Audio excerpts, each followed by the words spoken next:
notificações e ficar sempre de olho nas novidades do canal. O mapa completão fica disponível para você baixar a qualquer momento. É só clicar no link da descrição aqui embaixo. Agora, sem mais delongas, vamos falar de contexto. O que levou o povo francês a se rebelar assim? Bem, nesse período a França era um país muito rural, com uma sociedade repleta de desigualdades sociais, dividida em 3 classes: o primeiro, o segundo e o terceiro estados. O primeiro e o segundo estados representavam o clero e a nobreza, respectivamente. Eram a privilegiada aristocracia francesa. O terceiro estado era formado pelos demais grupos sociais, trabalhadores urbanos, camponeses e a burguesia. Estes representavam aproximadamente 97% da população. E a tributação imposta a este grupo era tão absurda que boa parte passava fome e vivia em condições precárias de vida, ao mesmo tempo que o primeiro e o segundo estados ostentavam uma vida muito luxuosa. Depois de um tempo, esse modelo desigual gerou uma baita crise orçamentária na França. Pois é,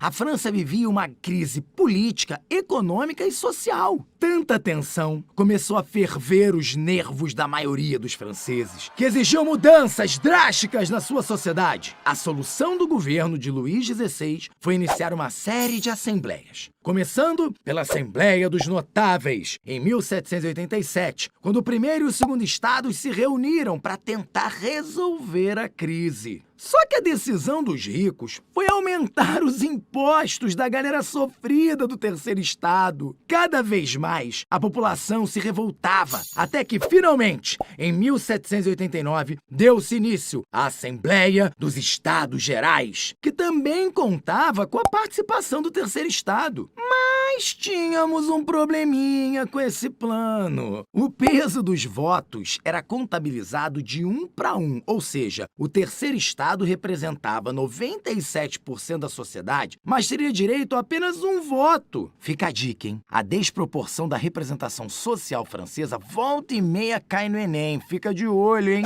Os representantes do terceiro estado fizeram, então, 2 reivindicações ao rei. O aumento do número de deputados, na verdade era para os deputados do terceiro estado terem o mesmo número de deputados do primeiro e do segundo estado somados, ok? E que a votação não fosse por estado, e sim por cabeça, por deputado. Mas o rei, Luís XVI, com medo de entrar em atrito com a sua aristocracia, demorou muito a tomar sua decisão. Insatisfeitos, os deputados do terceiro estado se separaram e se autoproclamaram em Assembleia Nacional Constituinte, datada de 1789, sujeitando a monarquia francesa a uma constituição. Era o início da Revolução. Agora vamos a um fato muito importante. Paralelamente ao processo político, ocorre uma grande revolta popular em 14 de julho de 1789, quando a população toma as ruas de Paris e promove a queda da Bastilha. Sim, algo muito simbólico, já que a Bastilha era uma cadeia com presos políticos e, portanto, havia se tornado uma grande marca da força do regime absolutista francês. Daí em diante,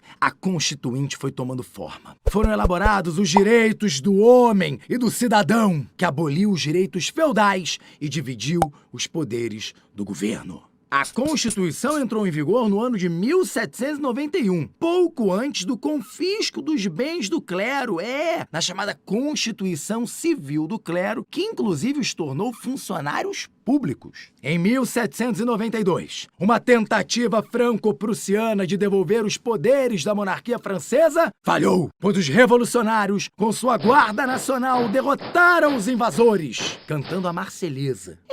Luís XVI foi julgado, considerado um traidor da França e decapitado na guilhotina, a navalha nacional, um dos maiores símbolos da Revolução. Depois disso, começou a República Jacobina. Sim, os jacobinos, aquele grupo da burguesia mais próxima do povo. Esse período foi marcado por algumas conquistas populares. O fim da escravidão nas colônias, o fim dos direitos feudais sobre a terra, inclusive o início de uma distribuição de terras na França, e o fim do voto censitário, sim, o sufrágio universal masculino. Mas a instabilidade política e o medo da contra-revolução levou os jacobinos à radicalização. o chamado Período do Terror, que durou de 1792 a 1795 e levou milhares de perseguidos políticos à guilhotina. Anotem aí, hein? Um grande nome que surgiu nessa época, Robespierre. Ele foi membro do Terceiro Estado e um líder importante da Revolução Francesa. No entanto, a ditadura e o terror levaram à derrubada dos jacobinos e à decapitação desse líder.